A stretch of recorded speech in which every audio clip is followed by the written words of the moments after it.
Biology के दूसरी unit से छठा चैप्टर वंशागति के आणविक आधार, जिसमें एक प्रमुख टॉपिक है डीएनए की संरचना या आनुवंशिक पदार्थ की खोज एवं डीएनए एक आनुवंशिक पदार्थ, एक टॉपिक है, प्रमुख टॉपिक चैप्टर है वंशागति के आणविक आधार।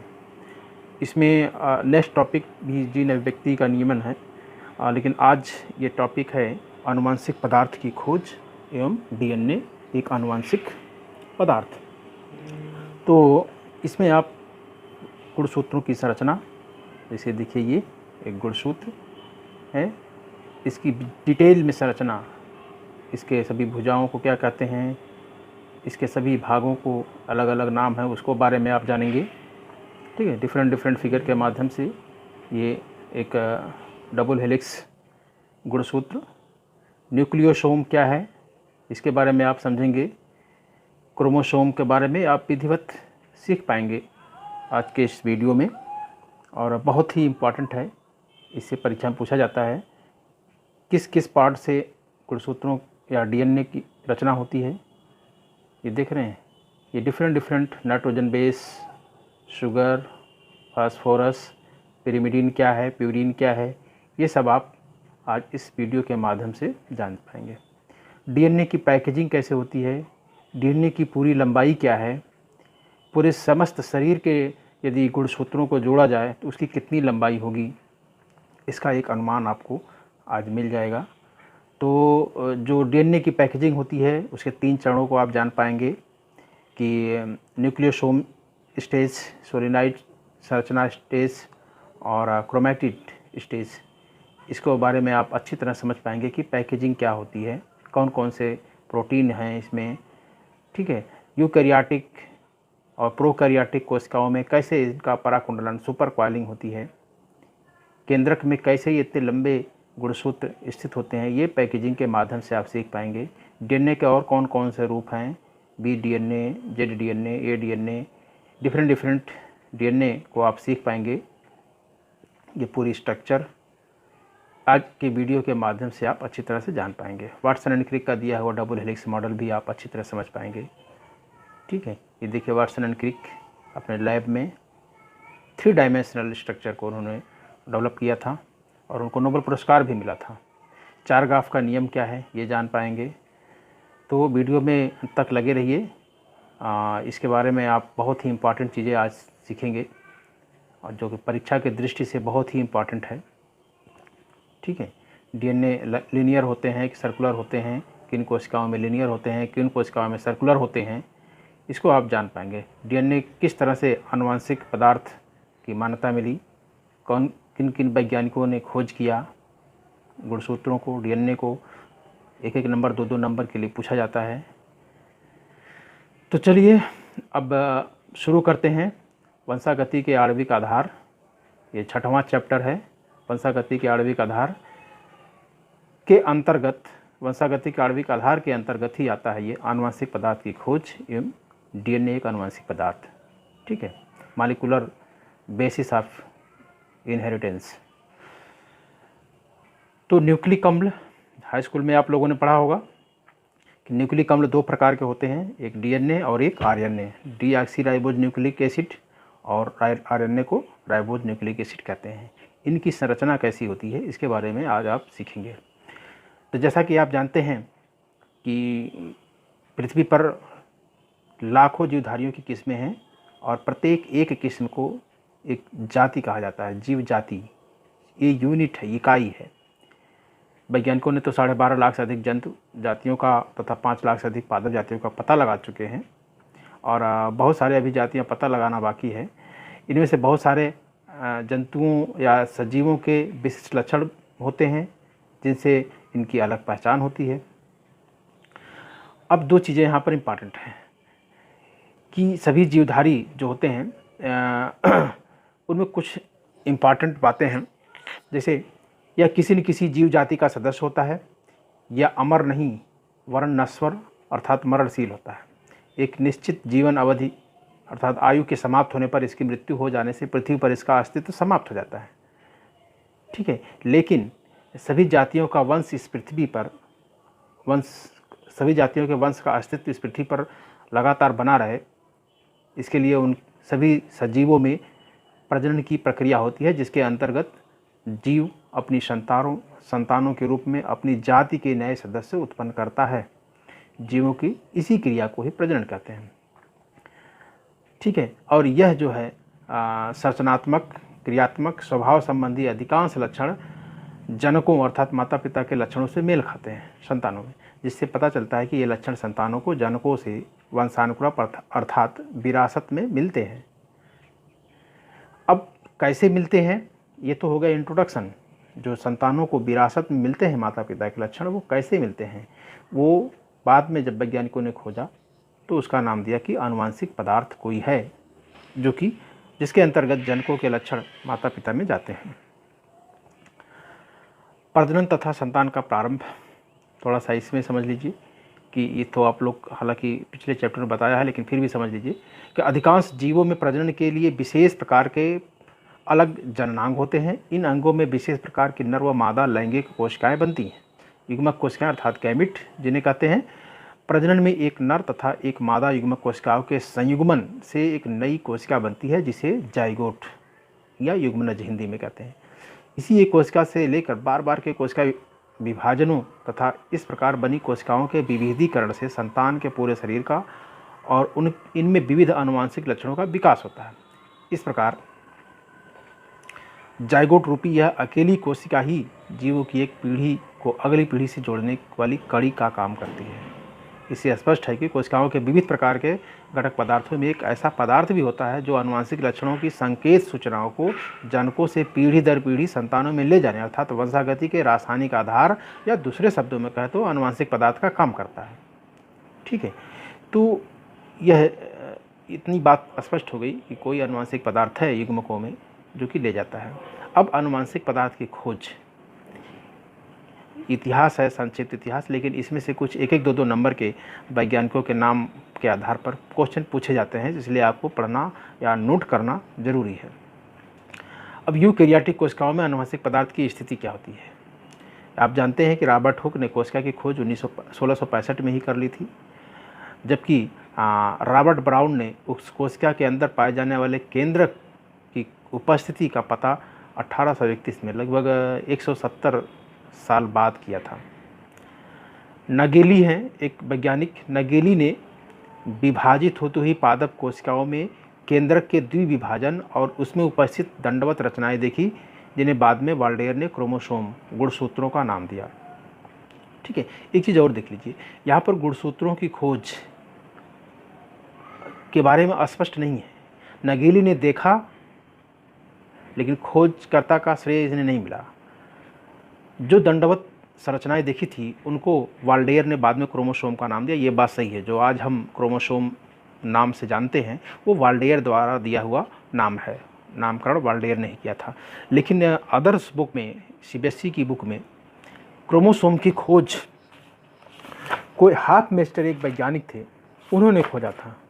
उन्होंने क्या खोजा, इन्होंने खोजा कि जो संरचनाएं होती हैं दंडवत, जिसको कि वाल्डेयर ने ये नाम दिया क्रोमोसोम का, इसके पहले 1842 में, ठीक है, क्रोमोसोम की खोज 1848 में क्रोमोसोम की खोज हॉफमेस्टर ने किया था। हॉफमेस्टर ने डिस्कवर किया था न्यूक्लियर फिलामेंट्स के रूप में इन्होंने खोजा था, उसका नाम दिया था न्यूक्लियर फिलामेंट।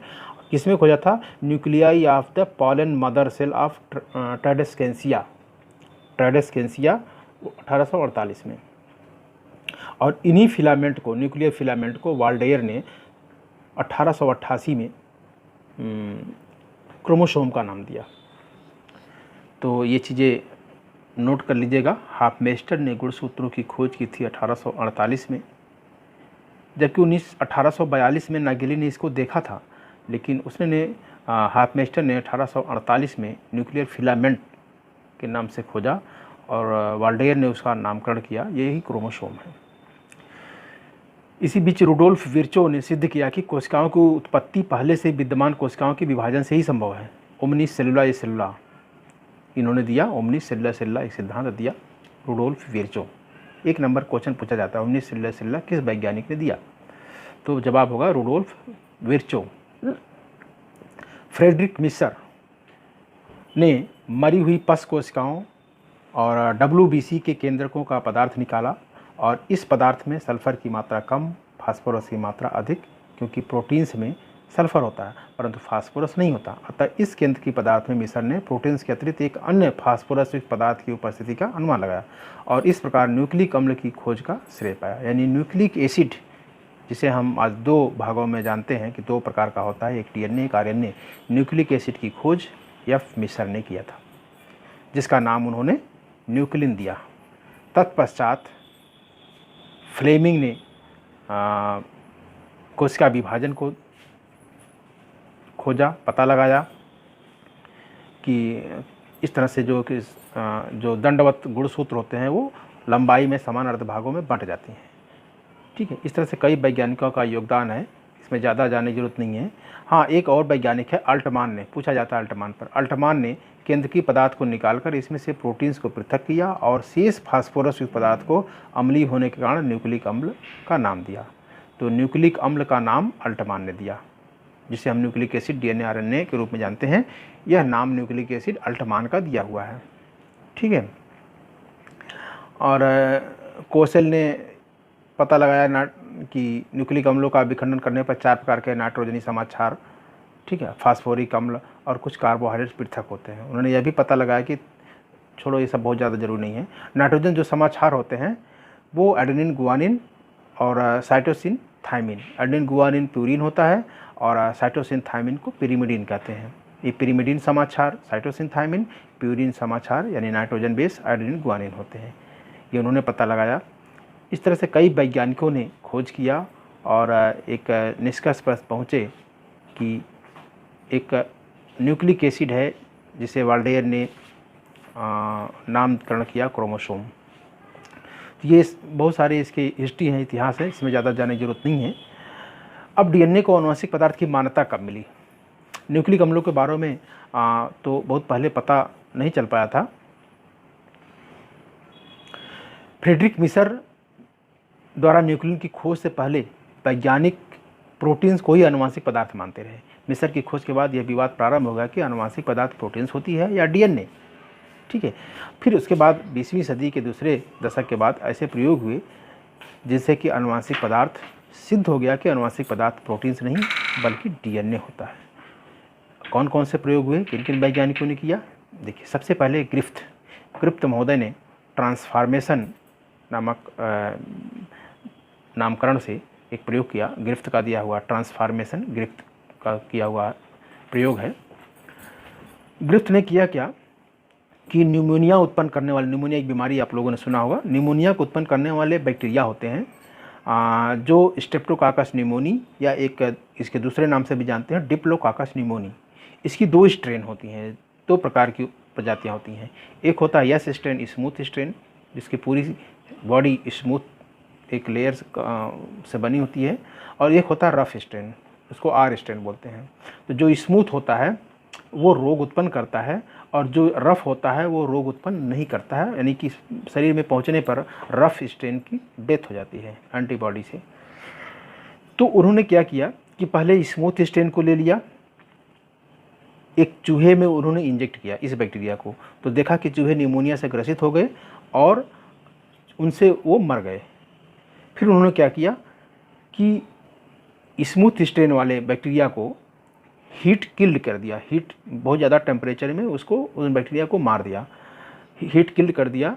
और उसके बाद फिर वो जो पदार्थ था उसको जब इंजेक्ट कराया चूहों में तब वो नहीं मरे, यानी न्यूमोनिया से ग्रसित नहीं हुए। जब जीवित स्मूथ या स्ट्रेन वाले बैक्टीरिया को प्रवेश कराया तो वो मर गए ग्रसित होकर के। लेकिन जब उसे हीट किल्ड करके जब उन पदार्थों को कराया इंजेक्ट तो चूहे निमोनिया से ग्रसित नहीं हुए और बच गए। और R स्ट्रेन वाले को जब उन्होंने जीवित R स्ट्रेन वाले बैक्टीरिया को इंजेक्ट कराया तो चूहे कोई असर नहीं पड़ा, वो चूहे जिंदा रहे, स्वस्थ रहे। तो उन्होंने क्या किया कि अगले स्टेप में, चौथे स्टेप में, जो स्मूथ स्ट्रेन वाले थे उनको हीट किल्ड किया, जिससे कि बैक्टीरिया का नष्ट मर जाते हैं। और जिससे कि चूहे भी ग्रसित नहीं होते हैं। स्मूथ स्ट्रेन अगर हीट किल्ड है तो चूहे को निमोनिया रोग नहीं होता है, वो बच जाते हैं। लेकिन इसने हीट किल्ड स्मूथ स्ट्रेन वाले बैक्टीरिया को जीवित रफ स्ट्रेन वाले बैक्टीरिया के साथ मिक्स कर दिया, और तब जब चूहों में इंजेक्ट कराया तो देखा कि वो चूहे निमोनिया से ग्रसित हो गए और मर गए। जबकि होना क्या चाहिए था कि पहले प्रयोग में जब heat killed smooth strain bacteria को इंजेक्ट कराया तो कोई असर नहीं पड़ा, रफ स्ट्रेन को कराया तो कोई असर नहीं पड़ा। लेकिन जब दोनों को मिला देते हैं, हीट किल्ड स्मूथ स्ट्रेन और जीवित रफ स्ट्रेन बैक्टीरिया को, तो चूहे पर कोई असर नहीं पड़ता है, वो जीवित बच जाते हैं। तो उन्होंने इससे निष्कर्ष निकाला कि जो स्मूथ स्ट्रेन का कुछ पदार्थ ऐसा है, न्यूक्लिक अम्ल के अतिरिक्त सभी पदार्थ तो निष्क्रिय हो जाते हैं, हीट द्वारा सभी पदार्थ निष्क्रिय हो जाते हैं, लेकिन न्यूक्लिक अम्ल निष्क्रिय नहीं होता। तो इन्होंने ये कि निष्कर्ष निकाला कि निर्जीव रोगजनक जीवाणुओं के न्यूक्लिक अम्ल ने सजीव अरोगजनक जीवाणुओं के आनुवंशिक लक्षणों में परिवर्तन करके इन्हें रोगजनक जीवाणुओं में बदल दिया। रोगजनक तथा अरोगजनक को हमने बता दिया कि किस किन अक्षरों से संकेत में लिखते हैं। तो इससे ये पता चलता है कि आनुवंशिक पदार्थ जो डीएनए है वो वही आनुवंशिक पदार्थ है। एक दूसरे वैज्ञानिक ओसवाल्ड एवेरी ने ग्रिफ्थ के प्रयोग को दोहराया। जीवाणुओं में आनुवंशिक रूपांतर प्रयोग को उन्होंने शुरू किया दोहराना, और अपने एक सहयोगी थे मैककार्टी एवं मैकलियॉड की सहायता से 1944 में पता लगाया कि अरोगजनक जीवाणुओं का आनुवंशिक रूपांतरण करके इन्हें रोगजनक जीवाणुओं में बदलने वाला पदार्थ डीएनए होता है। इनकी खोज से डीएनए की आनुवंशिक पदार्थ होने की संभावना को बल मिला। ठीक है। इसके बाद फिर एक और वैज्ञानिक थे अल्फ्रेड मस्काई ने भी सिद्ध किया कि जीव की समझ दैहिक कोशिकाओं में डीएनए की मात्रा समान, परंतु युग्मक कोशिकाओं में इसकी आधी हुई होती है। और अंत में सबसे प्रमुख प्रयोग जो किया गया वो हर्शे एंड चेज नामक वैज्ञानिकों के द्वारा, उन्होंने रेडियो एक्टिव ट्रेसर टेक्निक द्वारा पता लगाया कि ई कोलाई नामक जीवाणु को संक्रमित करने वाले बैक्टीरियोफेज वायरस का केवल डीएनए सूत्र ही जीवाणु में घुसकर वायरस यानी विषाणु का प्रचुरोद्भवन यानी कि मल्टीप्लिकेशन करवाता है। वायरस का प्रोटीन, वायरस किससे बना होता है? प्रोटीन से और न्यूक्लिक एसिड से बना होता है। या तो न्यूक्लिक एसिड या तो डीएनए होगा या तो आरएनए होगा। लेकिन इसमें क्या होता है, किसी बैक्टीरिया को जो अपना भोजन बनाता है कोई वायरस, तो ऐसे वायरस को बैक्टीरियोफेज बोलते हैं।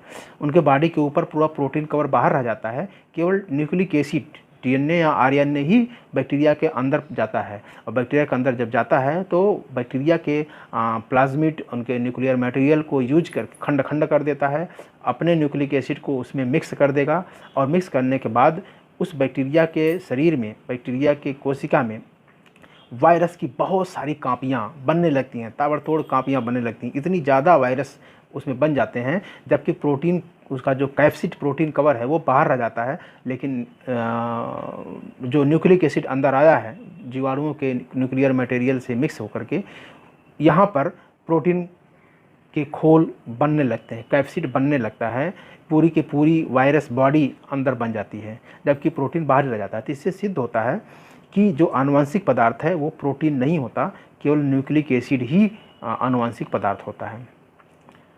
ठीक है। तो इससे सिद्ध हो गया हर्शे एंड चेज से, वैज्ञानिकों के प्रयोग से, कि आनुवंशिक पदार्थ जो है वो प्रोटीन से नहीं बल्कि डीएनए ही होता है। ठीक है। और जो विवाद था इसी प्रयोग के बाद से समाप्त हो गया। अब डीएनए अणुओं की आकृति और स्थिति क्या होती है? सभी जीव कोशिकाओं में दो प्रकार के न्यूक्लिक अम्ल होते हैं, डीऑक्सी राइबो न्यूक्लिक अम्ल डीएनए और राइबो न्यूक्लिक अम्ल आरएनए। इनमें से डीएनए के अणु सबसे बड़े प्रोटीन से भी बड़े होते हैं, जैविक बायोमैक्रोमॉलिक्यूल होते हैं। इनका अणुभार 10⁻⁶ से 10⁻⁹ तक होता है। जैसे ई कोलाई नामक जीवाणु का डीएनए अणु लगभग 1.7 मिलीमीटर लंबा होता है, जबकि ई कोलाई का एक कोश के शरीर कुल लगभग 2 मिलीमाइक्रॉन लंबा होता है। तो ये जान सकते हैं कि कितना लंबा होता है उनका न्यूक्लियर मटेरियल। तो ई कोलाई के डीएनए के अणु की लंबाई शरीर की लंबाई के लगभग 700 गुना अधिक होती है। इसी प्रकार हमारे शरीर की प्रत्येक कोशिका में सबसे लंबा डीएनए अणु लगभग 8.5 सेंटीमीटर, 8.85 मिलीमीटर मतलब 8.5 सेंटीमीटर, या 8.5 × 10⁸ एंगस्ट्रॉम, और कोशिका में उपस्थित सारे यानी सभी 46 डीएनए अणुओं की कुल लंबाई लगभग 2 मीटर होती है। जबकि हमारे शरीर की कोशिका का व्यास केवल 4 माइक्रोन से 100 माइक्रोन तक होता है। आरएनए के अणु डीएनए अणुओं के सूत्रों पर अनुपूरक यानी कम्प्लीमेंट्री ट्रांसक्रिप्ट रूप में बन बनकर कोशिका द्रव में जाते हैं और प्रोटीन संश्लेषण की उपापचयी प्रक्रिया को संचालित करते हैं। इसलिए आरएनए के अधिकांश अणु साइटोसोल में होते हैं। आकृति के अनुसार जीव में दो प्रकार के डीएनए अणु पाए जाते हैं, एक वृत्ताकार और एक रेखाकार। वृत्ताकार यानी जिसे हम सर्कुलर डीएनए बोलते हैं, यह अधिकांशतः ये प्रोकैरियोटिक कोशिकाओं में पाए जाते हैं और यूकैरियोटिक के ऑर्गेनेल्स में माइटोकॉन्ड्रिया और क्लोरोप्लास्ट में पाए जाते हैं।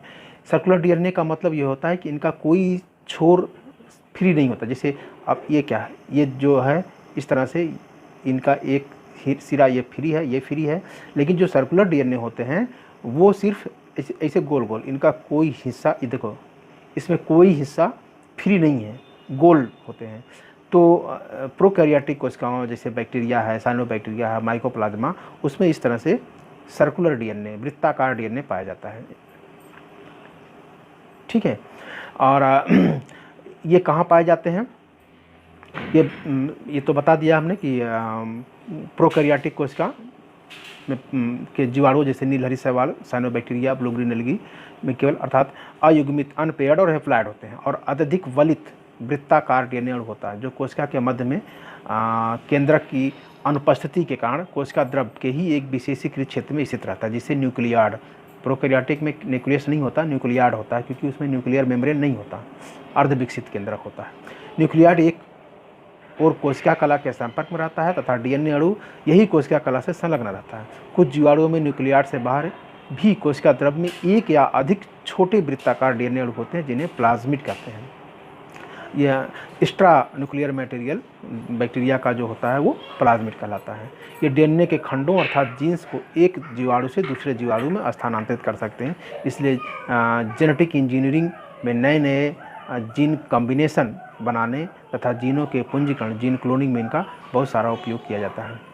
दूसरा डीएनए है रेखाकार डीएनए, लिनियर डीएनए, जो कि यूकैरियोटिक कोशिकाओं में पाया जाता है। रेखाकार डीएनए के अणुओं में स्वतंत्र छोर होते हैं। यूकैरियोटिक कोशिकाओं में रेखाकार तथा वृत्ताकार दोनों प्रकार के डीएनए अणु होते हैं, हमने बता दिया था। रेखाकार डीएनए अणु इन कोशिकाओं के केंद्रक में एक से अनेक जोड़ियों में अर्थात द्विगुणित डिप्लॉयड होते हैं। इसे केंद्रकीय डीएनए, न्यूक्लियर डीएनए कहते हैं। जो वृत्ताकार डीएनए होता है, सर्कुलर डीएनए अणु, इन कोशिकाओं में केंद्रक के बाहर कोशिका द्रव्य में स्थित माइटोकॉन्ड्रिया तथा प्लास्टिड जैसे क्लोरोप्लास्ट हैं, जो केवल पौधों में होते हैं, में एक एक होते हैं। इन्हें एक्स्ट्रा न्यूक्लियर डीएनए कहते हैं, केंद्रक के बाहर वाला। अब देखिए ये एक बैक्टीरिया सेल है, ये एक जीवाणु है, देख रहे हैं, ये है न्यूक्लियार्ड, ये न्यूक्लियार्ड है। अगर ये लाल वाला जो घेरा हमने बना दिया, अगर ये इस तरह से केंद्रक झिल्ली होती है तब ये बोला जाता है केंद्रक, लेकिन इसमें ये पूरा का पूरा जो न्यूक्लियर मटेरियल आप देख रहे हैं, ये काले रंग से ये घिरा हुआ है, देख रहे हैं ना, ये पूरा ऐसे उलझा हुआ है। ये क्या है, ये है पूरी तरह से इनका nuclear area, nucleoid containing DNA, DNA को लिए रहता है। इसके चारों तरफ कोई झिल्ली नहीं होती, इसलिए आरंभिक केंद्रक है, न्यूक्लियार्ड बोलते हैं। ठीक, अब डीएनए अणुओं की रासायनिक संरचना क्या है, इनका केमिकल स्ट्रक्चर क्या होता है। डीएनए अणु जो होते हैं वो डीऑक्सीराइबोन्यूक्लियोटाइड्स के बहुलक होते हैं, पॉलीमर्स ऑफ डीऑक्सीराइबोन्यूक्लियोटाइड। कैसे होता है इनका बहुलकीकरण, कोशिका में स्थित सारे जैविक जो गुरु अणु, छोटे घटक अणुओं के विशेष प्रकार के बंधों द्वारा एक दूसरे के पीछे जुड़ने से बनते हैं। इसी प्रक्रिया को बहुलकीकरण कहते हैं। छोटे छोटे अणु जब एक दूसरे के पीछे जुड़ते जाते हैं तो पॉलीमराइजेशन या बहुलकीकरण। इसीलिए गुरु अणुओं को बहुलक पॉलीमर तथा इनके घटक अणुओं अर्थात निर्माण खंडों को एकलिकी इकाइयाँ या एकलक कहते हैं। दो एकलक को जोड़ने वाले बंध के बनने में जल का एक अणु मुक्त होता है, इसलिए बहुलकीकरण को निर्जलीकरण, संघनन, संश्लेषण कहते हैं। निर्जलीकरण के कारण एकलिकी अणु कुछ छोटे हो जाते हैं, अतः बहुलकों की एकलिकी इकाइयों को बहुलक अणुओं में अवशिष्ट कहते हैं। डीऑक्सीराइबोन्यूक्लियोटाइड्स का बहुलकीकरण डीएनए अणु निम्नलिखित 4 प्रकार के डीऑक्सीराइबोन्यूक्लियोटाइड अणु के बहुलक होते हैं।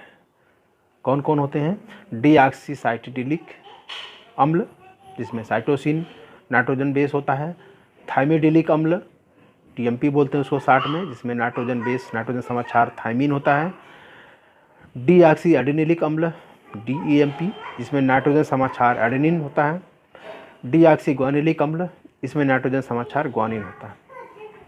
तो 4 प्रकार के नाइट्रोजन बेस होते हैं जिसको 2 भागों में बांट दिया गया है, प्यूरिन, ग्वानिन, साइटोसिन, एडेनिन और गुआनिन जो होते हैं वो प्यूरिन होते हैं, और पिरिमिडिन में साइटोसिन और थायमिन होते हैं। तो 4 ये नाइट्रोजन बेस फास्फेट और शुगर से जुड़ करके एक न्यूक्लियोटाइड का निर्माण करते हैं।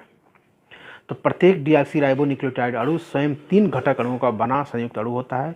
एक अणु फास्फेट समूह का, एक डीऑक्सीराइबो शर्करा होता है तथा एक नाइट्रोजन समाक्षार होता है।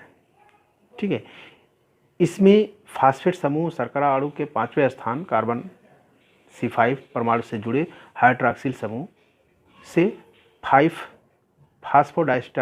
फास्फोएस्टर बंधों द्वारा जुड़ा होता है तथा नाइट्रोजनी समाक्षार अणु शर्करा अणु के प्रथम स्थान के कार्बन परमाणु से एन ग्लाइकोसिडिक बंध द्वारा जुड़ा होता है। बहुलकीकरण में प्रत्येक डीऑक्सीराइबोन्यूक्लियोटाइड अणु का फास्फेट समूह अपने से अगले अणु की शर्करा के तीसरे कार्बन स्थान पर के हाइड्रॉक्सिल समूह से भी एस्टर बंध बनाकर जुड़ जाता है। इस सहलग्नता में भी जल का एक अणु मुक्त होता है। इस प्रकार प्रत्येक फास्फेट समूह 5' to 3' फास्फोडाइस्टर बंध बनाकर आगे पीछे के डीऑक्सीराइबोन्यूक्लियोटाइड एक लक के शर्करा अणुओं को जोड़ता है। भिन्न भिन्न संख्या तथा क्रमों के इस प्रकार जुड़कर डीऑक्सीराइबोन्यूक्लियोटाइड अणु विभिन्न जीव जातियों के सदस्यों में पाई जाने वाली विविध प्रकार की सूत्रवत रेखाकार पॉलीन्यूक्लियोटाइड श्रृंखलाएं बना सकते। ठीक है, तो इस तरह से आपने देखा कि ये कैसे जुड़ करके बहुलकीकरण होता है। इस बहुलकीकरण में डीऑक्सीराइबोन्यूक्लियोटाइड अणुओं का सहसंयोजन अनुक्रमिक शर्करा अणुओं और फास्फेट समूहों के बीच ही होता है। नाइट्रोजनी समाक्षार इसमें भाग नहीं लेते हैं। अतः प्रत्येक पॉलीन्यूक्लियोटाइड श्रृंखला में एक और रीढ़ की भांति शर्करा की एक दंड बनी रहती है, दूसरी ओर नाइट्रोजनी समाक्षार अणु पार्श्व समूहों की भांति दंड से समकोणों पर जुड़े रहते हैं। 5' to 3' फास्फोडाइस्टर सेतु प्रत्येक पॉलीन्यूक्लियोटाइड श्रृंखला को दिशात्मक बनाते हैं। ये देख रहे हैं एडेनिन का molecule, thymine molecule, guanine molecule और साइटोसिन मालिक्यूल। ये नाइट्रोजन समाक्षार कैसे जुड़ रहे हैं।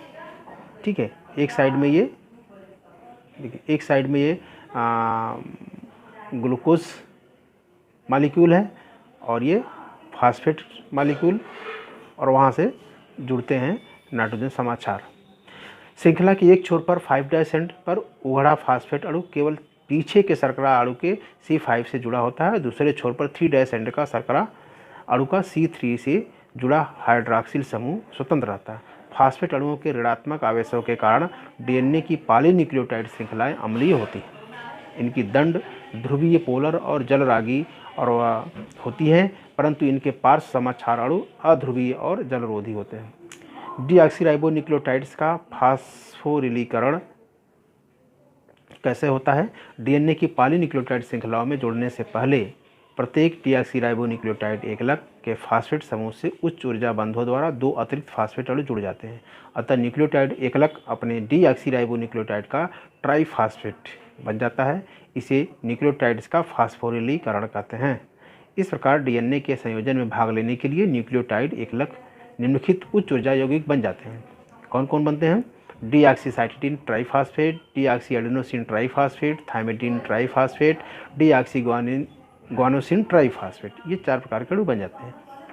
इन DNTPs के 3 फास्फेट अणु को शर्करा अणु के C5 की ओर से क्रमशः अल्फा, बीटा और गामा के संकेताक्षरों द्वारा दर्शाया जाता है। जो ही श्रृंखला से जुड़ने के लिए नया DNTP का अल्फा फास्फेट समूह अगले न्यूक्लियोटाइड के शर्करा अणु के C3 हाइड्रॉक्सिल समूह से फास्फोडाइस्टर बंध जुड़ता है। बीटा एवं अल्फा फास्फेट अणु इस बंध के लिए आवश्यक ऊर्जा प्रदान करने के साथ पायरोफास्फेट नामक संयुक्त आयन, ठीक है, P2O7 माइनस आवेश चार्ज है माइनस के रूप में पृथक हो जाता है।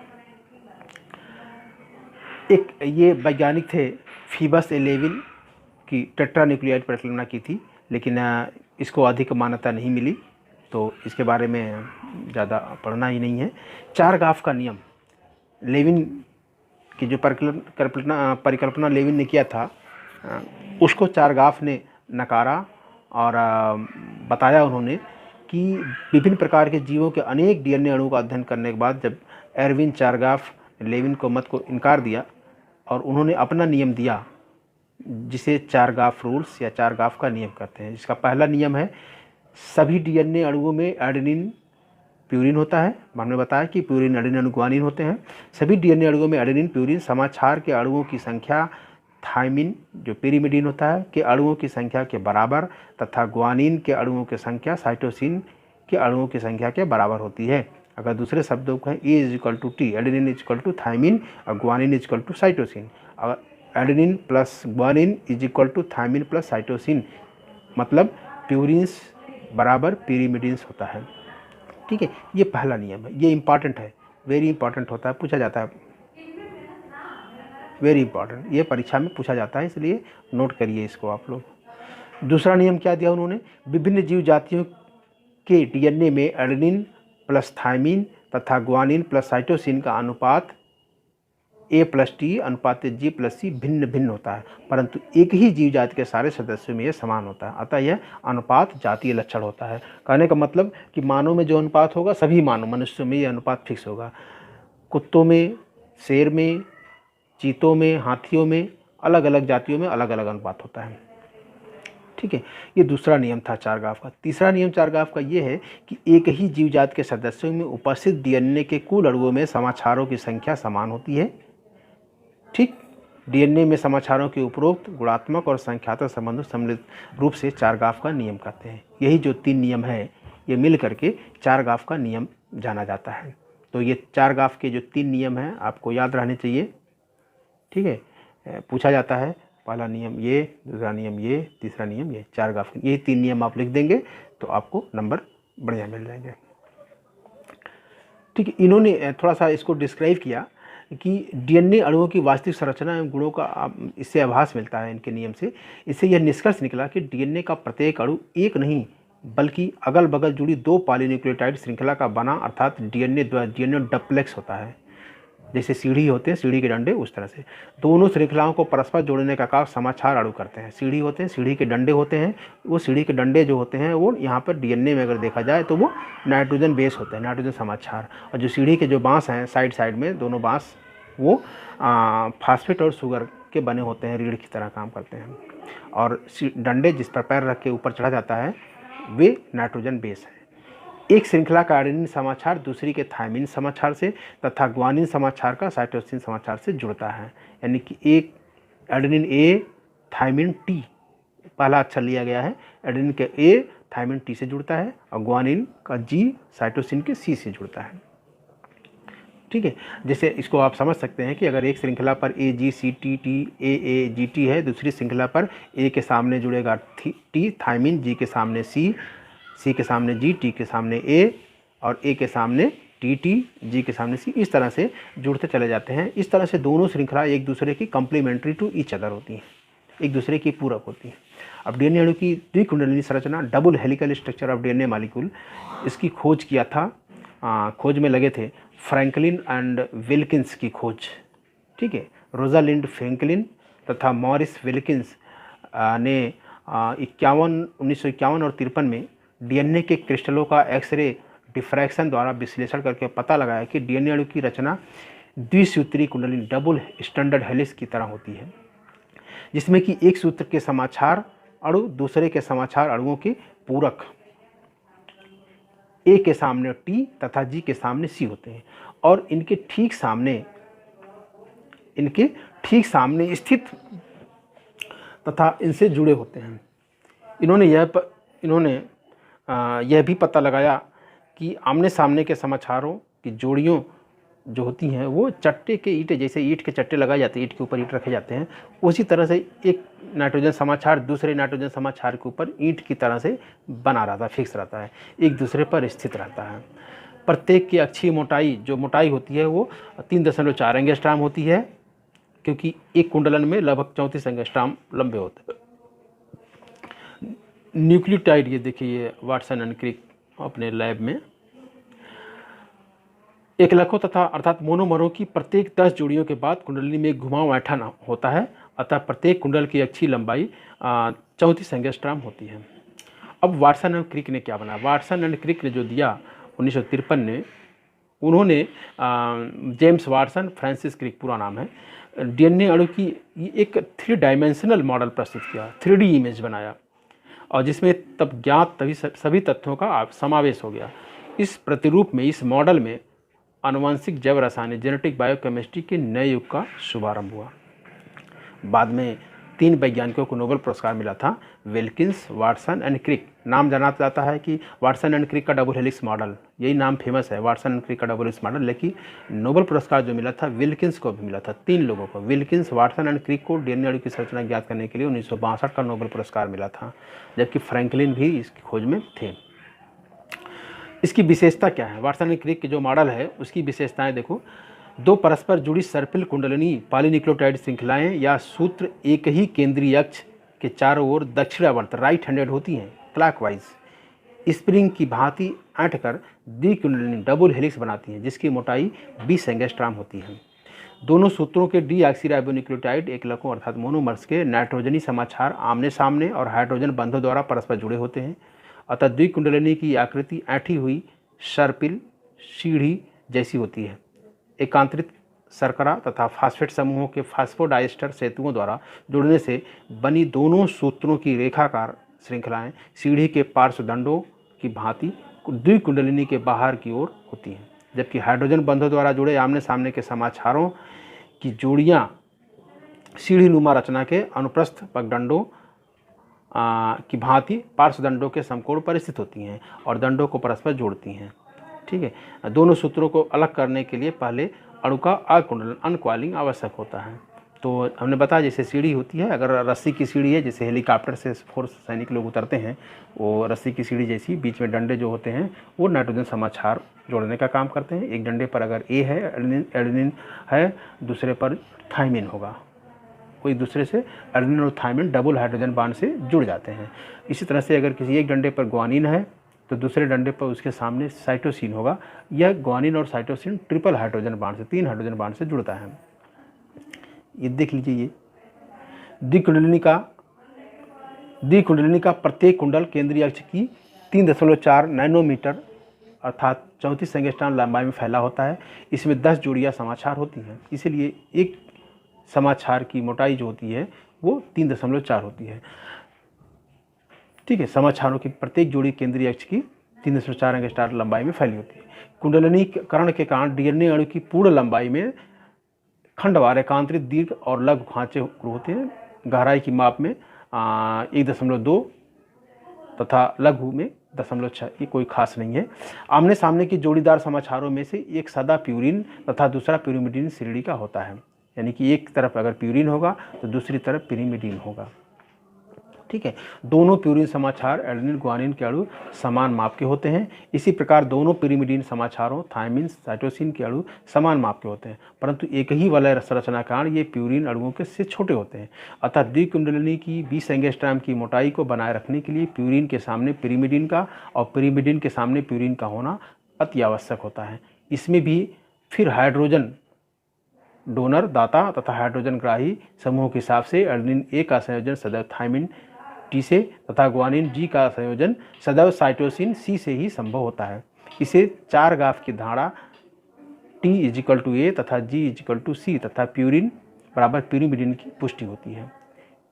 ठीक है, यहाँ पर देख रहे हैं ये डीएनए अणु का वाटसन क्रिक द्वारा ये फिगर है। यहाँ पर देखिए, ये एक सूत्र ये इस तरह से आ रहा है ये, और दूसरा जो है सूत्र कुंडलिनी ये इस तरह से आ रहा है। यहाँ पर देखो ए के सामने टी, ये आप देख रहे हैं, ए के सामने टी, सी के सामने जी, ये डंडे काम करते हैं और ये ऐंठे रहते हैं। ऐसे ऐंठे मतलब जैसे आप कोई कपड़ा साफ़ करते हैं, कपड़ा साफ के बाद उसके पानी को निचोड़ने के लिए ऐंठते हैं आप, तो उस तरह से ऐंठन होती है कुंडलिनी। ठीक है, तो इसके अलावा और इसमें कुछ खास नहीं है, लेकिन थोड़ा सा आप जान जाइए कि चारगाफ के नियम की इससे पुष्टि हो जाती है। इसी संरचनात्मक गुण के कारण डीएनए अणुओं में आनुवंशिक संकेत सूचनाओं को एक आनुवंशिक रूपरेखा तथा जन्मपत्री के रूप में संचित रखने, ट्रांसक्रिप्शन द्वारा हस्तांतरित करने तथा इसका हूबहू द्विगुणन अर्थात रेप्लिकेशन या डुप्लीकेशन करने तथा पीढ़ी दर पीढ़ी एक पीढ़ी से दूसरी पीढ़ी में प्रसारित करने की विलक्षण क्षमता होती है। इन्हीं अणुओं में, इन्हीं डीएनए अणुओं में। डीएनए अणु के दो सूत्रों की शर्करा फास्फेट, दो सूत्रों की जो शर्करा फास्फेट दंडों की ध्रुवात्मक दिशाएं प्रतिमुख होती हैं, अर्थात एक सूत्र की दिशा 5' to 3' होती है तो दूसरे की 3' to 5' होती है, 5' to 3' तो दूसरे की 3' to 5', यानी कि ये anti parallel to each other होते हैं। ठीक है, एंटी पैरेलल ईच अदर मतलब एक इस दिशा की बढ़ रही है, दूसरी इस दिशा की तरफ बढ़ती है। ठीक है, एक ऊपर से नीचे इधर आ रही है तो एक नीचे से ऊपर इस तरह जाती है, ये इसको बोलते हैं एंटी पैरेलल। यहाँ पर देखिए ये दिया हुआ है। ठीक है, अब चलिए देखिए ये डिटेल में संरचना इसकी है। डिटेल में संरचना का मतलब कि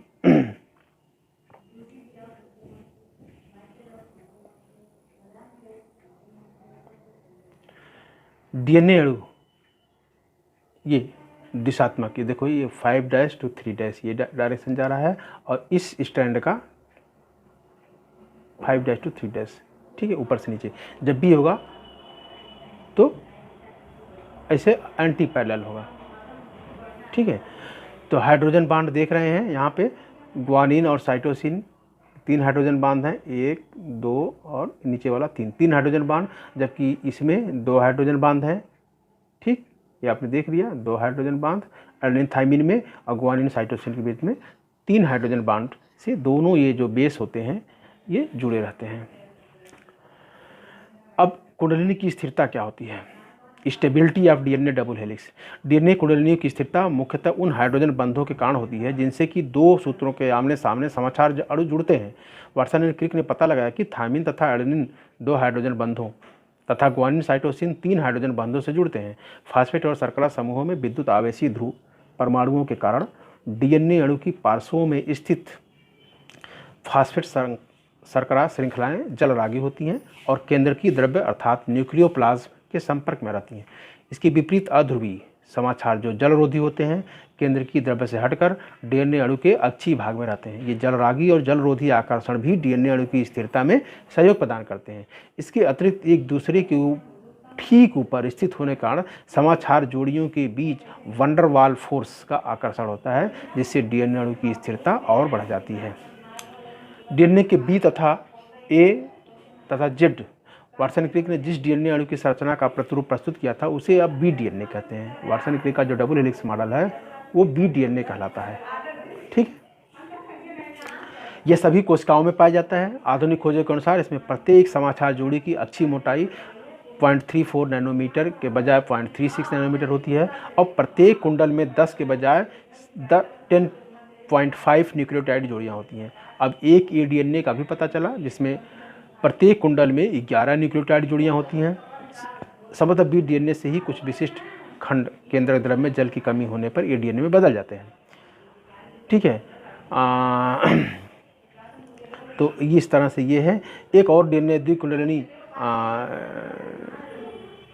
जो कि वांग एवं रिच ने पता लगाया कि बी डीएनए का एक ऐसा खंड जिसमें समाचारों का अनुक्रम CG मतलब CG होता है, उच्च लवणता की दशा में एंटी क्लॉकवाइज दिशा में कुंडलित हो जाता है। यह द्विकुंडलिनी टेढ़ी मेढ़ी होती है, जिगजैग। इसके प्रत्येक कुंडल में न्यूक्लियोटाइड की 12 जोड़ियाँ होती हैं। इसे जेड डीएनए नाम दिया गया। अब डीएनए पैकेजिंग। डीएनए पैकेजिंग क्या है? जैसे आप पैकेजिंग का मतलब समझ लीजिए कि अगर परिवार में कोई ट्रेवल यात्रा, ट्रेन यात्रा, कोई भी यात्रा करने लंबी दूरी पर जा रहा है तो कहता है कि पैकिंग करनी है। वही चीज़ यहाँ पर भी है, पैकिंग मतलब एक बैग में अगर सामान रखने हैं, कपड़े रखने हैं, तो अगर दिमाग समझदारी के साथ अगर रखेंगे तो बहुत सारे कपड़े उसमें आ जाएंगे, और यदि नासमझी से रखेंगे तो थोड़े से ही कपड़े में वो बैग आपका भर जाएगा। वही चीज़ है डीएनए की पैकेजिंग। कोशिका के अंदर जो केंद्रक होता है, केंद्रक में डीएनए कैसे पैकेजिंग होती है, कैसे वो संघनित होकर के गुणसूत्र का रूप लेते हैं, इसको समझते हैं। गुणसूत्र क्रोमोसोम। डीएनए के अणु अत्यधिक लंबे होते हैं, जैसा कि ई कोलाई नामक जीवाणु में जो न्यूक्लियार्ड में स्थित अकेला डीएनए अणु 1700 माइक्रोन लंबा होता है, जबकि जीवाणु लगभग 2 माइक्रोन ही होता है। दूसरे उदाहरण में अगर हम अपने शरीर को लें तो हमारे शरीर की प्रत्येक कोशिका के केंद्रक में डीएनए के 46 यानी 23 जोड़ी अणु होते हैं, जिनकी औसत लंबाई 1.5 से 8.4 यानी कि लगभग माना जाए कि 8.5 सेंटीमीटर और कुल लंबाई लगभग 2 मीटर होती है। यानी कि एक कोशिका के सभी डीएनए की लंबाई अगर जोड़ा जाए तो वो एक कोशिका में 2 मीटर लंबी होती है, जबकि स्वयं केंद्रक का व्यास लगभग 4 माइक्रोन से 10 माइक्रोन ही होता है। हमारे शरीर में लगभग 10⁻14 कोशिकाएं होती हैं, 10⁻14 कोशिकाएं होती हैं और इनमें उपस्थित डीएनए अणु की कुल लंबाई अगर निकाला जाए, चूँकि एक कोशिका में 2 मीटर, अगर सभी कोशिकाएं 2×14 हैं तो उनसे जब गुणा करेंगे 2×10⁻14 मीटर होगा और इसको किलोमीटर में बनाएं अगर हम तो 3 जीरो कम हो जाएगा, तो 2×10⁻11 किलोमीटर होती हैं। और ये दूरी कितनी होती है जानते हो? हमारी पृथ्वी की जो परिधि है, सर्कमफेरेंस, पृथ्वी की चारों तरफ जो परिधि है, अगर उसको नापा जाए रस्सी से तो वह केवल 4×10⁻4 किलोमीटर इतनी होती है। और पृथ्वी और सूर्य के बीच की दूरी 1.5 to 10⁸ 1.5 से 10⁸8 किलोमीटर ही है। इसका मतलब यह होता है कि हमारे पूरे शरीर के डीएनए अणु लगभग 100 बार सूर्य तक लंबाई में फैलकर वापस आ सकते हैं। मतलब इतने लंबे होते हैं डीएनए। अगर पूरे शरीर की कोशिकाओं का डीएनए अगर जोड़ कर लंबा किया जाए तो पृथ्वी से सूर्य तक 100 बार फैल करके वापस आ सकते हैं। इससे स्पष्ट है कि केंद्रक में इतनी लंबाई को समाने के लिए, उसमें फिक्स होने के लिए समा जाए, डीएनए के अणु अत्यधिक कुंडलित, छोटे छोटे कुंडलित, क्वाइल्ड होंगे, एकदम उलझे रहेंगे, एकदम अत्यधिक कुंडलित होकर बहुत ही सघन, कंडेंस्ड और 3 डायमेंशनल आकृतियों में संगठित होते हैं। उदाहरण के रूप में हमारी कोशिकाओं का सबसे लंबा डीएनए अणु 8.4 होता है, परंतु कोशिकीय विभाजन, सेल डिवीजन के समय अपने अधिकतम संघनन में इसका 10⁻5 कुंडलन हो जाता है, जिससे यह केवल एक 10 माइक्रोन लंबी और 0.5 माइक्रोन मोटी छड़ का रूप ले लेता है, जिसे गुणसूत्र कहते हैं। जब ये संघनन हो जाता है 10 माइक्रोन लंबा और 0.5 माइक्रोन मोटा, तब इसे हम गुणसूत्र का कहते हैं। नहीं तो पहले न्यूक्लियर थ्रेड्स या न्यूक्लियर थ्रेड्स कहते हैं। संघनन का अनुपात डीएनए अणु की लंबाई में उस कोशिका या केंद्र की लंबाई का भाग देने से निकल जाता है, जिसमें से कि कोई डीएनए अणु होता है। संघनन द्वारा डीएनए अणुओं के इस संरचनात्मक संगठन को हम 3 स्टेप में बांट सकते हैं, प्रथम, द्वितीय, तृतीय। ठीक है। अब तीनों स्टेप में क्या होता है पहले ये देख लीजिए। एक समान पॉलीन्यूक्लियोटाइड श्रृंखला को प्राथमिक तथा द्विकुंडलिनी को द्वितीयक स्तर का संरचनात्मक संगठन माना जाता है। ये समझ गए? एक समान पॉलीन्यूक्लियोटाइड श्रृंखला जिसमें से नाइट्रोजन बेस हो, राइबोस शुगर हो और फास्फेट हो, अगर कई जुड़े हैं तो पॉलीन्यूक्लियोटाइड श्रृंखला को प्राथमिक कहते हैं। तथा द्विकुंडलिनी अगर वो 2 हो, अगर 2 उस तरह की संरचनाएं हैं, 2 थ्रेड्स हैं, 2 धागे के रूप में हैं, तो उसको द्वितीयक स्तर का संरचनात्मक संगठन माना जाता है। द्विकुंडलिनियों को शिथिल डीएनए भी कहते हैं। यानी द्विकुंडलिनी को शिथिल डीएनए यानी कि लूज, खिला, मतलब उलझा हुआ नहीं है, सुलझा हुआ है। तृतीयक स्तर के संरचनात्मक संगठन में द्विकुंडलिनियों का कुछ प्रोटीन्स की सहायता से कई बार कुंडलन होता है, जिसे पराकुंडलन, सुपर कॉइलिंग या पैकेजिंग कहते हैं। समझ में आया कि जो तृतीयक स्तर का जो संरचनात्मक संगठन है द्विकुंडलिनियों का, प्रोटीन्स की सहायता से कई बार कुंडलन होता है, जिसे हम पराकुंडलन या इंग्लिश में सुपर कॉइलिंग कहते हैं, और इसी को पैकेजिंग का नाम दिया गया है। डीएनए में चूँकि समाना है इतनी लंबे, अब अलग अलग कोशिकाएं होती हैं, यूकैरियोटिक और प्रोकैरियोटिक। तो प्रोकैरियोटिक कोशिकाओं में डीएनए अणुओं का कैसे सुपर कॉइलिंग होती है ये देखिए। प्रोकैरियोटिक कोशिकाओं के एकल यानी सिंगुलर एक थ्रेड्स होते हैं। डीएनए अणु कैसे होते हैं? वो सर्कुलर होते हैं, हैप्लॉइड होते हैं। डीएनए अणु का गुणसूत्र के रूप में संगठन नहीं होता। 2 संरचनात्मक प्रोटीन HU तथा H तथा कुछ एंजाइम टोपोआइसोमरेज की सहायता से अपने ऊपर बार बार वलित मतलब फोल्ड हो जाने से और रस्सी की भांति ऐंठ कर गुथ जाने से इस अणु का पराकुंडलन द्वारा संघनन होता है। ऐसे पराकुंडलन को प्लेक्टोनीमिक कहते हैं। प्रोकैरियोटिक में पराकुंडलन जो होता है उसको प्लेक्टोनीमिक सुपर कॉइलिंग या प्लेक्टोनीमिक कुंडलन कहते हैं। इसमें सहायक प्रोटीन तथा एंजाइम डीएनए अणु से अस्थायी रूप से संबंध नहीं होते, इसीलिए संघनित डीएनए अणु को गुणसूत्र के बजाय प्रोक्रोमोसोम या जीनोफोर कहना ज़्यादा उपयुक्त होता है। इनको गुणसूत्र नहीं कहा जाता है। क्या कहा जाता है? पूर्व गुणसूत्र, प्रोक्रोमोसोम या जीनोफोर कहा जाता है। अब यूकेरियोटिक कोशिकाओं में सुपर कॉइलिंग कैसे होती है? पहले तो ये क्रोमैटिन होता है, क्रोमैटिन थ्रेड्स। एक कोशिकीय जीवों अर्थात प्रोटिस्टा तथा सभी बहुकोशिकीय पौधों और जंतुओं में कोशिकाएं केंद्रक युक्त अर्थात सुकेंद्रक न्यूक्लिएटेड होती हैं। इनके केंद्रक में डीएनए के अणुओं की एक या अधिक जोड़ियां होती हैं। प्रत्येक डीएनए अणु के से कई प्रकार के प्रोटीन्स के अणु अस्थायी रूप से संबंध होकर न्यूक्लियो प्रोटीन सम्मिश्र बनाए रखते हैं, जिसे क्रोमैटिन या कैरियोटिन कहते हैं। अतः प्रत्येक डीएनए अणु का एक क्रोमैटिन तंतु के रूप में होता है। ये तंतु केंद्रक के अधिकांश भाग में एक दूसरे पर फैलकर एक क्रोमैटिन जाल सा बनाए रहते हैं। इनका पराकुंडलन मुख्यतः क्रोमैटिन तंतु के बार बार बल खाकर ट्विस्ट करना, ऐंठना और कुंडलीकरण कॉइलिंग करना होता है, और इसीलिए इसे सोलेनॉइड पराकुंडलन कहते हैं। ठीक है, सोलेनॉइड पराकुंडलन। क्रोमैटिन की प्रोटीन्स कैसी होती है? क्रोमैटिन में डीएनए अणु से संबंध प्रोटीन्स की मात्रा इसके आधे से कुछ अधिक होती है। ये प्रोटीन्स की दो श्रेणियाँ होती हैं। लगभग 90% हिस्टोन प्रोटीन होती है तथा शेष 10% नॉन हिस्टोन प्रोटीन होती है। हिस्टोन 5 प्रकार की छोटी और धनावेशित, इंपॉर्टेंट है, हिस्टोन 5 प्रकार की छोटी और धनावेशित प्लस पॉजिटिव चार्ज होती हैं और क्षारीय प्रोटीन्स होती हैं। तो हिस्टोन प्रोटीन कैसी होती हैं? ये 5 प्रकार की होती हैं, धनावेशित होती हैं और क्षारीय होती हैं। इन कौन कौन सी हैं? ये H1, H2A, H2B, H3 और H4। ठीक है, ये हिस्टोन प्रोटीन पूछा जाता है, हिस्टोन प्रोटीन कैसी होती हैं? ये धनावेशित होती हैं और क्षारीय होती हैं। कौन कौन सी हैं ये? H1, H2A, H2B, H3, H4। ठीक, H2A, H2B, H3 तथा H4 प्रोटीन के अणुओं की संख्या बराबर होती है, परंतु H1 प्रोटीन के अणुओं की संख्या आधी होती है। कैसे होती है? आगे स्ट्रक्चर में इसको आप समझ जाएंगे। इन प्रोटीन्स की संख्याओं का यह अनुपात तथा H2A, H2B, H3 और H4 के अणुओं का रासायनिक संयोजन सारी यूकेरियोटिक कोशिकाओं में लगभग समान होता है। इसे जीवाणुओं कहते हैं। सारे जीवों की एक ही लंबे वंशानुक्रम का आभास मिलता है। इसमें एक अकेले अपवाद के रूप में कुछ जंतुओं के नर जनन कोशिकाओं में हिस्टोन्स के बजाय प्रोटाइमिन प्रोटीन होती है। हिस्टोन संरचनात्मक प्रोटीन होती है और डीएनए अणु के पराकुंडल में भाग लेती है। ये इंपॉर्टेंट पॉइंट है। हिस्टोन क्या होती है? संरचनात्मक प्रोटीन होती है और डीएनए अणु के पराकुंडलन सुपर कॉइलिंग में भाग लेती है। वहीं पर जो गैर हिस्टोन प्रोटीन है, नॉन हिस्टोन प्रोटीन है, कम होता है 10%। ये कई प्रकार की बड़ी होती हैं, जबकि हिस्टोन प्रोटीन छोटी थी, ये बड़ी होती हैं और ऋणात्मक आवेशी होती हैं। जबकि हिस्टोन प्रोटीन क्या पढ़ा आपने अभी आपने? ये धनात्मक होती हैं, लेकिन नॉन हिस्टोन प्रोटीन ऋणात्मक होती हैं। और सबसे बड़ी बात यह है कि ये बड़ी ऋणात्मक आवेशी, संरचनात्मक एवं क्रियात्मक दोनों ही प्रकार के और अधिकांश अम्लीय प्रोटीन होती हैं।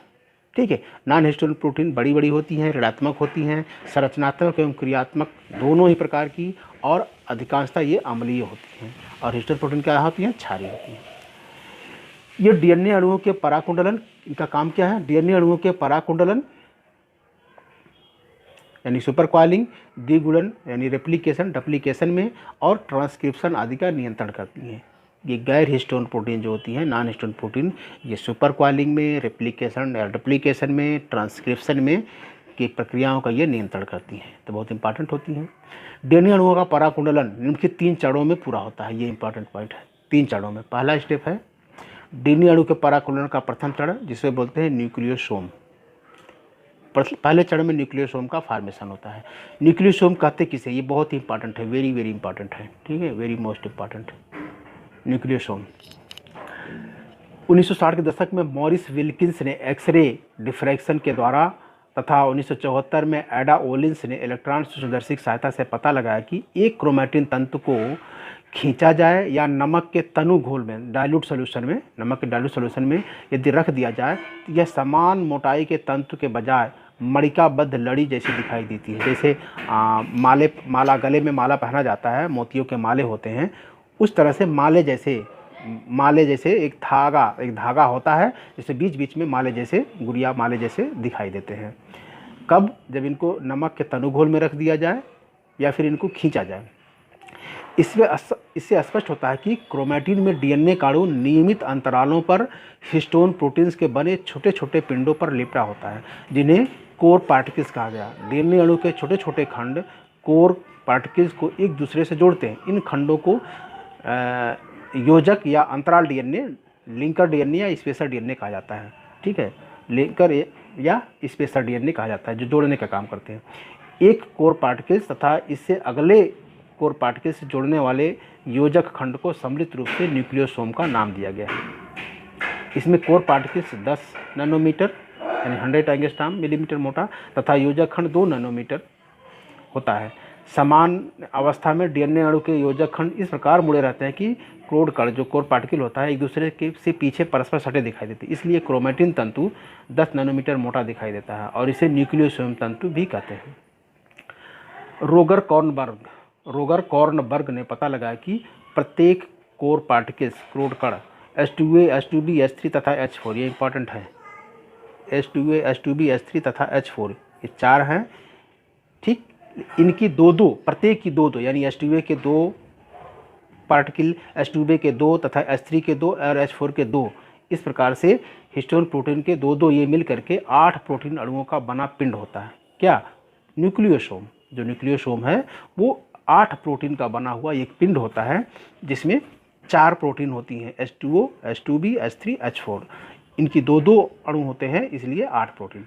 ये इस तरह से होते हैं कि सामने से 4 दिखाई देते हैं, उसके पीछे 4 और होते हैं। H2O, H2B, H3, H4 ये 4 सामने दिखाई देंगे, लेकिन इसके पीछे यही एक और होते हैं, तो 8 पिंडों का ये अणु होता है।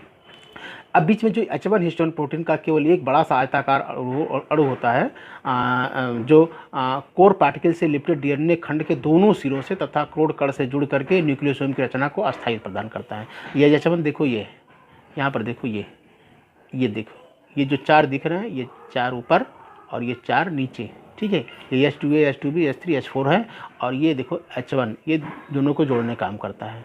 ये तो लिंकर डीएनए है, लिंकर डीएनए ऐसे ये H1 प्रोटीन को इस तरह से करके आता है। ठीक, ये आपने देखा, यहाँ से ऐसे फिर नीचे जाता है, फिर आता है, फिर पीछे से होकर के यहाँ निकलता है, और इनको जोड़ने का काम ये लिंकर डीएनए गांठ बांधने का काम करता है H1 प्रोटीन। और ये 4 प्रोटीन देखो, H2A, H2B, H3, H4, इधर 4 से सामने से दिखाई देते हैं और फिर नीचे 4 दिखाई देते हैं। ठीक है, इनकी मोटाई क्या होती है? ये जो प्रोटीन चारों हैं ये 10 नैनोमीटर होते हैं, और H1 प्रोटीन को लेकर के ये 1 नैनोमीटर मोटाई बढ़ जाती है, इसलिए 11 नैनोमीटर के होते हैं। ये पूरा न्यूक्लियोसोम यही होता है। माले के दाने के जैसे एक माला है, गले में पहनने वाला माला, धागे होते हैं, ये लिंकर डीएनए धागे का काम करते हैं, और बीच में ये माले जैसा, ये दाना मोतियों के माले जैसा ये होते हैं, जिसे न्यूक्लियोसोम कहते हैं। ठीक है, तो जो 11 नैनोमीटर पूरा मोटा होता है। कॉर्नबर्ग ने यह भी पता लगाया कि प्रत्येक न्यूक्लियोसोम में डीएनए अणु की लगभग 200 समाचार जोड़ियाँ जितनी लंबाई होती है। देख रहे हैं ना, न्यूक्लियोसोम में डीएनए अणु की लगभग 200 समाचार जोड़ियाँ बेस पेयर जितनी लंबाई होती है। इसमें से 146 समाचार जोड़ियाँ जितनी लंबाई कोर पार्टिकल के चारों ओर 1.65 लेफ्ट हैंडेड वामावर्त कुंडल बनाते हुए लिपटी होती है, तथा शेष 54 समाचार जोड़ियाँ जितनी लंबाई योजक खंड बनाती हैं, जोड़ने का। ठीक है, कोर पार्टिकल से लिपटी लंबाई सारी यूकैरियोटिक कोशिकाओं में समान होती है, परंतु योजक डीएनए की लंबाई विभिन्न जीव जातियों में 8 से 114 समाचार जोड़ियाँ जितनी हो सकती हैं। न्यूक्लियोसोम का बनना डीएनए अणु के पराकुंडलन का प्रथम चरण होता है। ठीक है, न्यूक्लियोसोम जो बनता है यह डीएनए अणु के पराकुंडलन का प्रथम चरण, फर्स्ट स्टेप है। इसमें देखो कि एकदम कुंडलित हो जाते हैं, 200 से जोड़ियाँ आकर के एकदम क्वाइल्ड हो जाती हैं, गुथ जाते हैं उसी में। इसमें डीएनए अणु का 5 से 7 गुना कंडेंसेशन हो जाता है, 5 से 7 गुना छोटे हो जाते हैं, अर्थात इसकी लंबाई 1/7 या 1/5 ही रह जाती है, छोटे हो जाते हैं। इसलिए न्यूक्लियोसोम को क्रोमेटिन तंतुओं यानी गुणसूत्रों की 3D स्ट्रक्चर की मूलभूत इकाइयाँ कहते हैं। यानी कि न्यूक्लियोसोम गुणसूत्रों की इकाइयाँ क्या है? न्यूक्लियोसोम गुणसूत्रों की 3D स्ट्रक्चर, 3D संरचना, त्रिविम संरचना की मूलभूत इकाइयाँ होती हैं, ये याद रहना चाहिए। न्यूक्लियोसोम गुणसूत्रों की इकाई कौन है? न्यूक्लियोसोम। अगर ऐसे याद करो तब भी आपको नॉलेज माना जाएगा।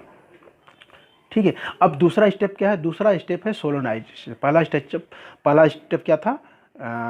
न्यूक्लियोसोम का बनना। दूसरे स्टेप में सोलोनाइड बनता है, सोलोनाइड संरचना बनती है। सोलोनाइड संरचना एक पतली ट्यूब जैसी होती है, ये कैसे बनता है इसको देखिए। ओरोन आरोन क्लग नामक वैज्ञानिक ने उन्होंने पता लगाया कि डीएनए अणु के पराकुंडलन के द्वितीय चरण में न्यूक्लियोसोम तंतु रस्सी की भांति ऐंठ कर इस प्रकार कुंडलित हो जाती है कि यह एक 30 नैनोमीटर मोटे खोखले तंतु का रूप ले लेता है, जिसे परिनलिका या सोलेनॉइड संरचना कहते हैं। मतलब जैसे सीढ़ी है, रस्सी वाली सीढ़ी, उसको ऐंठ जाओ, जैसे कपड़े निचोड़ने के लिए कपड़े से पानी निचोड़ने के लिए ऐंठते हैं हम, उस तरह से ऐंठते जाओ तो एक गोल जैसी रचना, पाइप जैसी हो जाएगी, अंदर एक खोखला स्थान, स्पेस बन जाएगा। इसी को सोलेनॉइड संरचना कहते हैं। सोलेनॉइड के प्रत्येक कुंडल में 6 न्यूक्लियोसोम होते हैं। कितने न्यूक्लियोसोम होते हैं? 6। इंपॉर्टेंट है। सोलेनॉइड के प्रत्येक कुंडल में 6 न्यूक्लियोसोम होते हैं। इस कुंडलन में न्यूक्लियोसोम तंतु का लगभग 6 गुना, न्यूक्लियोसोम का 6 गुना और छोटा हो जाता है और संघनन, कंडेंसेशन हो जाता है। अर्थात मूल डीएनए अणु का लगभग ये 40 गुना, ठीक, उसमें 7 होता है तो इसमें 6, यानी 6 से 42, लगभग 40, एवरेज एक लगभग 40 गुना छोटा हो जाता है डीएनए अणु। दूसरे स्टेप में डीएनए अणु 40 गुना और छोटा हो जाता है, ठीक है। तीसरा स्टेप है क्रोमैटिड का बनना। डीएनए अणु के पराकुंडलन का तृतीय चरण क्रोमैटिड। डीएनए अणु के पराकुंडलन के तीसरे चरण में 30 नैनोमीटर सोलेनॉइड तंतु अनेक लगभग 0.3 नैनोमीटर लंबे छल्लों में वलित यानी फोल्डेड हो जाता है। तंतुवत गैर हिस्टोन प्रोटीन संरचनात्मक की बनी एक मोटी कुंडलित दंड इन छल्लों को सहारा देने वाली मचान, इसके फोल्ड का काम करती है। इस प्रकार ये छल्ले मचान के चारों ओर त्रिज्याओं में फैले रहते हैं। ये छल्ले जैसे रामायण में देखा होगा, जब अंगद गए थे रावण के सामने, अपनी पूंछ का एक छल्ला बना करके उस पर अपना आसन बना लिए थे, उसी तरह से ये आसन बन जाता है, पूंछ के जैसे गोल गोल करके उस पर आसन बने थे। सेम वही मचान समझिए, इसको मचान इस तरह से समझिए। इस प्रकार ये छल्ले मचान के चारों ओर त्रिज्याओं में फैले रहते हैं। प्रत्येक छल्ला मचान पर एक बिंदु से प्रारंभ होकर वापस इसी बिंदु पर मचान के संपर्क में आ जाता है। इस प्रकार बनी संरचना बोतल साफ करने के कुंडलित ब्रश जैसी दिखाई देती है। इसका व्यास लगभग 300 नैनोमीटर होता है। इसके बनने से डीएनए अणु का लगभग 1000 गुना और संघनन हो जाता है। प्रारंभ में कुंडलित मचान काफ़ी फैली होती है, परंतु अंत में इसके कुंडलन बहुत संघनित हो जाते हैं और पूरी मचान ही कुंडलित होकर एक मोटी छड़ का रूप ले लेती है। इसका व्यास लगभग 700 नैनोमीटर होता है। यह छड़ ही विभाजित होती हुई कोशिका में द्विगुणित यानी कि गुणसूत्र, डुप्लीकेटेड या क्रोमोसोम या का क्रोमैटिड होती है। स्पष्ट है कि द्विगुणित गुणसूत्र 1400 नैनोमीटर मोटा होता है। कितना मोटा होता है ये? 1400। द्विगुणित गुणसूत्र लगभग 1400 नैनोमीटर मोटा होता है। प्रत्येक क्रोमैटिड में डीएनए अणु का लगभग 5000 से 10,000 गुना होता है, फोल्ड होता है। तो पूरी जो क्रोमैटिन था, क्रोमैटिड बनते बनते ये 5000 से 10,000 गुना छोटा हो जाता है, फोल्ड हो जाता है और मोटा हो जाता है। ठीक, ये हो गया पैकेजिंग का पूरा 3 स्टेप में। एक चीज़ और इम्पॉर्टेंट चीज़ें हैं साथ में, यूक्रोमैटिन और हेटेरोक्रोमैटिन क्या है। यूक्रोमैटिन सक्रिय होता है और हेटेरोक्रोमैटिन निष्क्रिय होता है। गाढ़ा रंग लेता है रंगने पर, और यूक्रोमैटिन हल्का रंग लेता है। थोड़ा सा इसके जान लीजिए स्टेप वाइज। अविभाजन की दशा में एक सामान्य वृद्धिशील कोशिका में क्रोमैटिन तंतुओं के अधिकांश भाग विभाजित होती हुई कोशिका के गुणसूत्रों की तुलना में बहुत कम संघनित होते हैं। इनमें अधिकतम संघनन 1000 गुना ही होता है। इस क्रोमैटिन को यूक्रोमैटिन कहते हैं क्योंकि इसमें उपस्थित जीन सक्रिय होते हैं। या पूछा जाता है, यूक्रोमैटिन में उपस्थित जो जीन होते हैं वो सक्रिय होते हैं, अर्थात कोशिका के लिए आवश्यक प्रोटीन के संश्लेषण का निर्देशन करते हैं। यूक्रोमैटिन यानी सुक्रोमैटिन कोशिका के केंद्रक में काफ़ी छितरा होता है, यानी कि लूज होते हैं, ऐसे छितरे रहते हैं, बहुत लूज होते हैं, ठीक है। और इनके रंजक जो रंजा जाता है, इनके रंजकों का हल्का रंग लेने के कारण प्रायः प्रकाश सूक्ष्मदर्शी में दिखाई नहीं देते हैं, बहुत घने नहीं होते हैं। वहीं पर हेटेरोक्रोमैटिन बहुत ज़्यादा ऐसे घना होता है, एकदम कॉइल्ड होता है, तो इसमें जो रंग लेगा वो डार्क दिखाई देगा और सूक्ष्मदर्शी से भी दिख जाते हैं। क्रोमैटिन तत्वों के शेष भाग लगभग उतने ही संघनित होते हैं जितने कि एक विभाजित होती हुई कोशिका के गुणसूत्रों में। अतः इनके जीन सदैव निष्क्रिय रहते हैं। इस क्रोमैटिन को पराक्रोमैटिन या हेटेरोक्रोमैटिन कहते हैं। ये हेटेरोक्रोमैटिन के जीन सदैव निष्क्रिय रहते हैं। क्रोमैटिन को हेटेरोक्रोमैटिन या पराक्रोमैटिन कहते हैं। अधिकांश पराक्रोमैटिन केंद्रक के परिधि भाग में और कई सघन पिंडों में केंद्रित रहते हैं, जिन्हें क्रोमो केंद्र या क्रोमो सेंटर कहते हैं, ठीक है। ये पिंडक रंजकों का गहरा रंग लेते हैं, जबकि यूक्रोमैटिन ये हल्का रंग लेते हैं। सूक्ष्मदर्शी की सहायता से देखे भी जा सकते हैं, ठीक। पैराक्रोमैटिन दो प्रकार के होते हैं, एक संगठक कॉन्स्टिट्यूटिव, दूसरा विकल्पी। संगठक पैराक्रोमैटिन में क्रोमैटिन तंतुओं के ऐसे निष्क्रिय भाग होते हैं जिन्हें भूमिका गुणसूत्रों के केवल संरचनात्मक संगठन में ही होती है।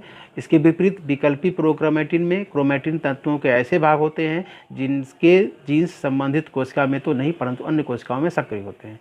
ठीक है, अब ये डीएनए अणुओं का जो ये टॉपिक है, डीएनए अणुओं का रेप्लिकेशन, ये अगले वीडियो में इससे संबंधित जो कुछ ये, हाँ एक चीज़ और इम्पॉर्टेंट, यहाँ पर जो अभी पैकेजिंग देखा, डीएनए पैकेजिंग, एक फिगर के माध्यम से समझ लीजिए कैसे डीएनए पैकेजिंग होती है। ये पूरा डीएनए है, डबल हेलिक्स मॉडल, ये देख रहे हैं, ये पूरी लंबाई जो होती है 20 एंगस्ट्रॉम मोटी होती है। यहाँ से होते हुए ये कॉइल, देखो कॉइलिंग हुई, ये तो पूरा खोल के दिखा दिया है, रस्सी की तरह से ये ऐठी हुई है। ठीक है, यहाँ आने पर जो न्यूक्लियोसोम का फॉर्मेशन हो रहा है, अब एक गोले गोल जैसे दाने, अगर तनु, नमक के तनु घोल में इनको रखा जाए, खींचा जाए इस तरह से, तो पहले ऐसे दिखेंगी, पहले तो इस तरह से दिखेंगी, फिर ऐसे दिखेंगी, और फिर बहुत जब नमक के घोल में रखने पे या खींचने पर मोती के माले जैसे, ये मोती की माला, यही है न्यूक्लियोसोम। इसमें 8 हिस्टोन के प्रोटीन होते हैं, H2A, H2B, H3, H4 के दो अणु मिलकर के न्यूक्लियोसोम बनाते हैं। ये जो कि सफ़ेद वाला ये जो है H1 प्रोटीन है। तो 5 प्रकार के हिस्टोन प्रोटीन इसमें भाग लेते हैं। ठीक है, अब यहाँ पर ये रचना जो संघनित हो जाती है तो इसको सोलेनाइड स्ट्रक्चर बोलते हैं। इसी में आपस में इसे ऐंठती हुई, ठीक है, ये ऐठन है सोलेनाइड स्ट्रक्चर। तो फर्स्ट स्टेप ये है, सेकेंड स्टेप सोलेनाइड स्ट्रक्चर। ठीक है, फर्स्ट स्टेप में देखा न्यूक्लियोसोम का फॉर्मेशन होता है, और सेकेंड स्टेप में सोलेनाइड स्ट्रक्चर, और थर्ड स्टेप देखिए ये यहाँ से जो आ रहा है, ये देख रहे हैं ना, ये आ रहा है यहाँ पे, ये देखिए अंगद की पूंछ जब रावण के सामने दरबार में अपना आसन बनाई थी, इस तरह से ये ब्रश की तरह, बोतल के ब्रश की तरह इस तरह से एक ये मचान पूरा बना लेते हैं। इसी को देखो यहाँ पर एक छोटा सा हिस्सा इसके फोल्ड, ये देखो ये अच्छा हुआ ना, ये देखो अंगद की जो पूंछ, ये इस तरह से इसका एक भाग इस तरह से कुंडलित होता है। ये पूरा एक गुणसूत्र हो गया। क्या हो गया? ये संघनित होते होते ये इस तरह से आते जब इतना रूप ले लेता है तो पूरा का पूरा संघनित हो जाता है। 5000 से 10,000 गुना छोटा हो जाता है, मोटा हो जाता है। ये अब कहा जाएगा गुणसूत्र। ठीक है, तो जो पृथ्वी से लेके सूर्य तक की दूरी को 100 बार वापस आ सकते हैं, वो पूरी तरह से इस तरह से संघनित हो जाते हैं। बीच वाले को क्रोमोसेंटर बोलते हैं, और ये दोनों ये भुजाएं जो हैं ये क्रोमैटिड कहलाती हैं। ठीक है, कितना मोटाई होती है? 1400 नैनोमीटर होती है।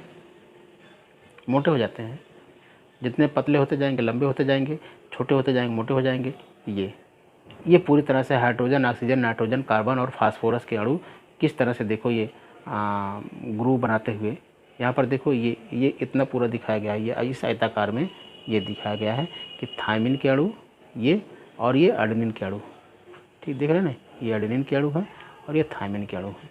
एडेनिन थायमिन की पेयरिंग हो रही है इसमें, और दूसरे में इसमें ग्वानिन साइटोसिन। तो ये देख रहे हैं यहाँ पर ग्वानिन के ये अणु और साइटोसिन के ये अणु। यहाँ पर बीच में ये भी देख रहे होंगे कि ये देखिए 3 हाइड्रोजन बांड ग्वानिन साइटोसिन के बीच में, और एडेनिन थायमिन के बीच में 2 हाइड्रोजन बांड।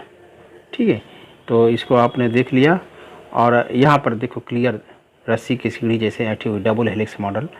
यहाँ पर देखो ये एडेनिन और थायमिन के साथ पेयरिंग होती है, ग्वानिन की साइटोसिन के साथ पेयरिंग होती है। ये सीढ़ी, ये जितनी डंडे सीढ़ी जैसे हैं ये नाइट्रोजन बेस होते हैं, इसको बेस पेयर बोला जाता है।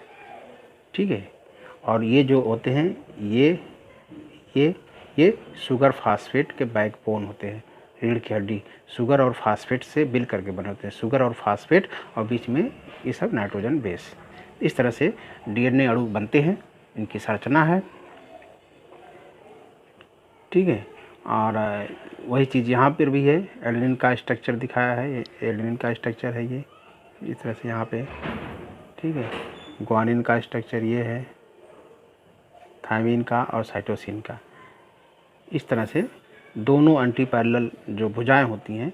यहाँ पर देखिए ये चीज़ एक और, ये केंद्रक, एक कोशिका है, किसका का कि ये केंद्रक है। इसमें देख रहे हैं ये पूरे दिख रहे हैं, एक गुणसूत्र दिख रहे हैं। अब एक गुणसूत्र को दिखाया है इस तरह से, एक गुणसूत्र, इसकी भुजाएं क्रोमैटिड, ये क्रोमैटिड सब है, हाफ क्रोमैटिड। बीच में जो एक सेंट्रोमियर है, और इसको खोल करके पूरा दिखाया है। लास्ट में जो होता है इसका एंड पॉइंट क्रोमेटिड का टीलोमियर कहा जाता है। ठीक है, इसको इस तरह से खींचा गया है या तनु नमक के घोल में रखने पर इस तरह से आते आते फिर न्यूक्लियोसोम दिखने लगता है। गोल जैसी माले दिख रही है, यहाँ पर देखो गोल गोल डाट डाट काले काले दिख रहे हैं, ये न्यूक्लियोसोम है। अब एक न्यूक्लियोसोम को यहाँ पर देखो ये बड़ा सा दिखाया है, देख रहे हैं ना, ये बड़ा सा दिखाया है, ये पूरा ये न्यूक्लियोसोम हो गया। इसमें देख रहे हैं पूरे के पूरे आप हिस्टोन प्रोटीन दिख रहे हैं। ठीक, और इसके बाद न्यूक्लियोसोम के बाद ये पूरा डीएनए, ये पूरा का पूरा ये डीएनए मॉलिक्यूल होता है, आप देख रहे हैं। इसके अलावा यहाँ पर भी वही चीज़ है, ये पूरे देख रहे हैं, ये जितने हैं ये पूरे न्यूक्लियोसोम आप देख रहे हैं। ठीक, और ये पूरा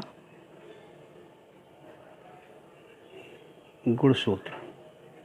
ठीक, ये गुणसूत्र लाल घेरे के अंदर जो है ये पूरे गुणसूत्र आपको दिख रहे हैं, क्रोमोसोम जिसे कहते हैं। इस तरह से यहाँ पर भी एक चीज़ और यहाँ पर जान लीजिए, ये दो भुजाएं हैं जो, ठीक है, एक ये देख रहे हैं ना,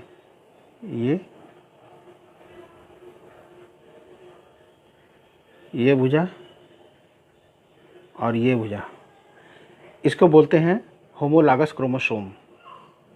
ठीक, बीच वाला ये जो देखो है हो जाता है सेंट्रोमियर या काइनेटोकोर, ये भाग पूरा जो कंस्ट्रक्शन है ये क्या होता है, ये काइनेटोकोर। अब ये जो काइनेटोकोर, ये पीला वाला काइनेटोकोर, और ये सेंट्रोमियर, बीच का पूरा ये जो पूरा होता है ये हो जाता है सेंट्रोमियर, और काइनेटोकोर बीच को बांधे रहता है। ठीक है, और ये क्रोमेटिड, सिस्टर क्रोमेटिड, दोनों एक ही गुणसूत्र के दोनों ये हैं, तो ये सिस्टर क्रोमेटिड। ठीक है, ये और बाद में इस तरह से दिखता है।